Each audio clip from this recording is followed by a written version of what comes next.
Canada में आप जो विजिटर वीजा पे जा रहे हैं या जिनका विजिटर वीजा ग्रांट भी हुआ है उनके लिए एक बहुत बड़ी वार्निंग है, या आप कह लीजिए कि अलर्ट है कि उनको क्या करना चाहिए। ये बहुत जरूरी है और इस टाइम विजिटर वीजा का ट्रेंड क्या चल रहा है वो भी आपसे शेयर करूंगा। Bells Overseas, the sound of your future. Hello everyone, मैं कपिल भाटिया बेल्स ओवरसीज से। बेल्स ओवरसीज से आप कोई भी क्वेश्चन कर सकते हैं, हम हर क्वेश्चन का आपको जवाब देते हैं जो भी आप हमें नीचे कमेंट पे पूछते हैं। तो कनाडा में इस टाइम पे विजिटर वीजा का बहुत क्योस चल रहा है। क्योस कैसे? एक तो ये है कि बहुत सारी रिफ्यूजल्स आ रही हैं, अभी भी बहुत सारी रिफ्यूजल्स आ रही हैं। हालांकि हमारे रिसेंटली 4 वीजाज अप्रूव हुए हैं, तो लेकिन फिर भी रिफ्यूजल्स भी उतनी ही आ रही हैं।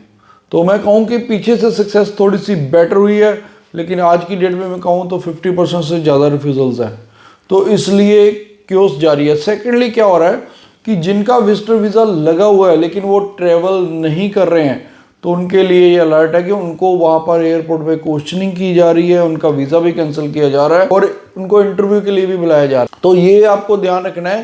प्लस कुछ ऐसा भी है कि यहाँ आपकी जीसी की में भी दोबारा अगर आपके डॉक्यूमेंट लगता है उनको कि डॉक्यूमेंट फेक थे या नहीं जेन्युइन थे, उसका रिवर्ट उनके पास आ गया, तो वीज़ा लगने के बाद भी जीसी की में उसको कैंसिल किया जा रहा है।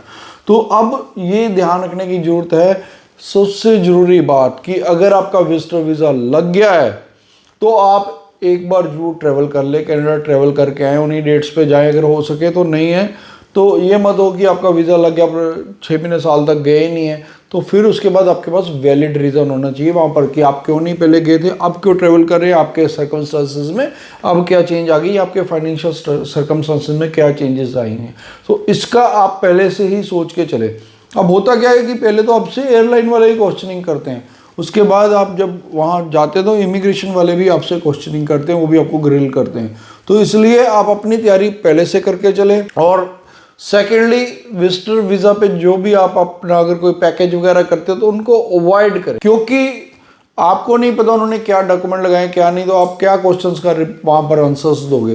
तो अगर आपने कहीं पैकेज किया भी हो तो भी उनसे सारे डॉक्यूमेंट लीजिए जो आपकी फाइल में लगे हुए, उनको स्टडी कीजिए। आपको पता होना चाहिए कि आपका स्पॉन्सर कौन है, आपका फंड्स कितने दिखाए गए हैं और आपकी एम्प्लॉयमेंट क्या दिखाएगी, ये सारी चीज़ों का आपको पता होना चाहिए।